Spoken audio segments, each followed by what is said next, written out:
Example 3, 1/5 y equals 1/2 x plus 6. So for this example, we have fractions, which you cannot have in standard form.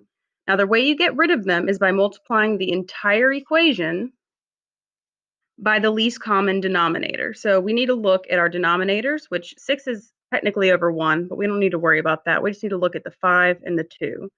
So we're looking for the first multiple that 2 and 5 have in common. So I'm just going to list these guys out.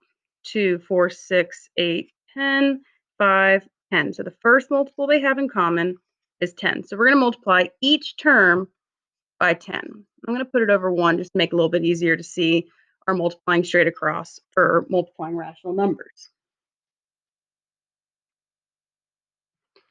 So, like I said, it needs to go to each term, even the one that is not a fraction. That's going to keep everything balanced and equal. So we're going to still be writing an equivalent equation. So here we have 10 times 1 over 1 times 5. So we get 10 over 5 y equals 10 times 1 over 1 times 2. So 10 over 2 x plus 10 times 6, which is 60. So we're just going to reduce these fractions. They will reduce into whole numbers because now the numerators will be divisible by the denominators. So 10 divided by 5 is 2y equals 10 divided by 2, 5x plus 60. So we've gotten rid of our fractions. Now we need to make sure that it is in the correct order. So we have our y term on the correct side, but not our x term. So we're going to subtract 5x from both sides.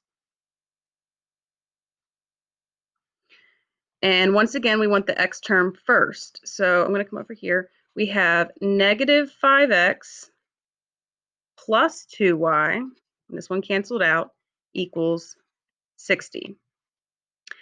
So we can see that our a term is not greater than 0. So we're going to multiply the whole thing by negative 1. So it's going to flip all the terms. So we end up with a positive 5x minus 2y equals negative 60. So it is now in the correct order. A is greater than 0, no fractions and decimals, it's in standard form.